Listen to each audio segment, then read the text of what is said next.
ఇప్పుడే country delight యాప్ని download చేసుకోండి.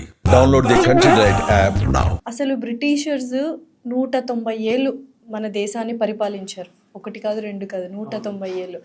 కానీ ఫస్ట్ స్టార్ట్ అయింది ఒక కంపెనీ ద్వారా, బ్రిటిష్ ప్రైవేట్ కంపెనీ ద్వారా మనల్ని రూల్ చేయడం స్టార్ట్ చేశారు, దేశం కాదు అని. ఎలా స్టార్ట్ అయింది? అంత బలహీనంగా ఉండేవాళ్ళమా మనం ఇండియాలో? అంటే బలహీనత కాదు మ్యామ్, ఐకమత్యం. అంటే 1757లో బ్రిటిష్ ఈస్ట్ ఇండియా కంపెనీ అనే ప్రైవేట్ కంపెనీ, మీరు అన్నట్టుగా ఒక ప్రైవేట్ కంపెనీ 1757లో కోల్కతా దగ్గర ఉన్న మన రాజుతో, సిరాజుద్దౌలా ఆయనతో బ్యాటిల్ ఆఫ్ ప్లాసీ అని ఫైట్ చేశాను 1757లో. ఆయనని ఓడించి మన మీద పరిపాలన స్టార్ట్.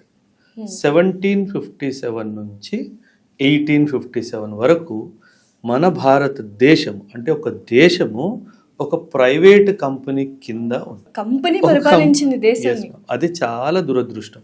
అంటే మన దగ్గర ఐకమత్యం లేదు కాబట్టి. ఇన్ఫ్యాక్ట్ 1757 వార్ స్టోరీ కూడా అసలు అంటే సిరాజుద్దౌలా ఎవరైతే రూలర్ ఉన్నారో ఆయన మిలిటరీ జనరల్ మీర్ జాఫర్ అని చెప్పేసి ఉండేవారు.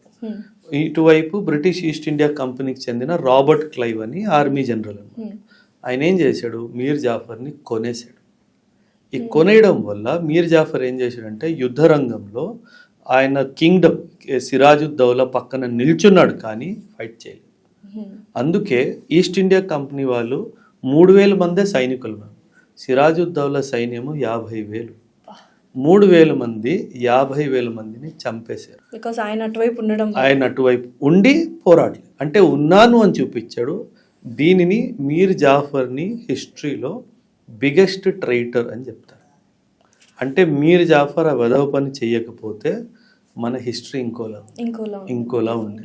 సో 1757 నుంచి 1857 దాదాపు 100 ఏళ్ళు ఈస్ట్ ఇండియా కంపెనీ మన మీద పరిపాలన. సో 100 ఏళ్ళ తర్వాత 1857 రివోల్ట్ అనేది వచ్చింది. అది ఎందుకు ఫెయిల్ అయింది? అంటే ఫెయిల్ ఎందుకు అయింది అంటే మ్యామ్, మేజర్గా అప్పటి వరకు ఒక నేషనలిజం అన్న డైమెన్షన్ లేదు. ఎలా అంటే మరాఠా వాళ్ళు మరాఠా కింగ్డమ్ నాది, మద్రాస్ వాళ్ళు మద్రాస్ నాది, నార్దర్న్ కింగ్డమ్ వాళ్ళు నార్దర్న్ కింగ్డమ్ మాది అన్నట్టుగా. ఇన్ఫ్యాక్ట్ మహారాజా రంజిత్ సింగ్ 1799 నుంచి 1839 వరకు ఆయన పరిపాలన 40 ఇయర్స్. హిస్టరీ ఏమంటుందంటే మహారాజా రంజిత్ సింగ్ దగ్గర ఏషియా సెకండ్ లార్జెస్ట్ ఆర్మీ. ఆయన తలుచుకుంటే ఒక్కొక్క బ్రిటిషర్స్ని పిట్టల్ని కాల్చినట్టు కాల్చి పారేసేవాడు. కాకపోతే నాకెందుకు అని అనుకున్నారు. ఎందుకంటే Maratha is a southern Kingdom, western Kingdom, Madras is a southern Kingdom, నాకెందుకు అంటే ఆ ఐకమత్యం లేకపోవడం కానీ.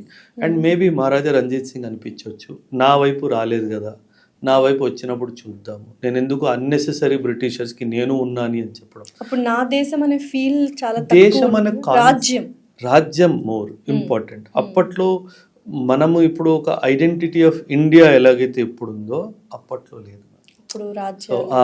అందుకనే లోకల్ రాజులు వాళ్ళ రాజకీయాలు కాబట్టి. ఇన్ఫాక్ట్ బ్రిటిష్ వాళ్ళు చేసింది ఏంటి మ్యామ్, ఒకరి మీద ఒకరిని డివైడ్ అండ్ రూల్ అంటారు. ఆ డివైడ్ అండ్ రూల్ ని చాలా బ్యూటిఫుల్ గా చేసి లాస్ట్ వరకు. ఇన్ఫాక్ట్ మ్యామ్, మీరు I don't know how much you studied history, British east India company మన దేశం అంతటిని కన్సాలిడేట్ చేసి బ్రిటిష్ వాళ్ళ చేతిలో పెట్టి. This is what exactly happened. అప్పుడు బ్రిటిష్ వాళ్ళు 1857 రివోల్ట్ మీరు అన్నట్టుగా అప్పటి నుంచి 1947. సో యాక్చువల్గా చూస్తే బ్రిటిష్ కంట్రీ పరిపాలన ఇండియా మీద 90 సంవత్సరాలు మాత్రం, కానీ బ్రిటిష్ ఈస్ట్ ఇండియా కంపెనీ పరిపాలన మాత్రం 100 సంవత్సరాలు. మ్యామ్ చాలా కరప్షన్ జరిగింది. ఒక అంచనా ప్రకారము 1757 నుంచి 1857 మధ్యలో బ్రిటిష్ ఈస్ట్ ఇండియా కంపెనీ వాళ్ళు ఈ రోజు 8 ట్రిలియన్ ఇండియన్ రూపీస్ అంత డబ్బు, ఎంతో బంగారము, ఎంతో సిల్వరు, డైమండ్స్, జ్యువెలరీస్ ఇవన్నీ తీసుకెళ్ళి. సో నిజంగానే అప్పుడు India is the richest country in the nation, అంటే ఇన్ ద వరల్డ్. 100%.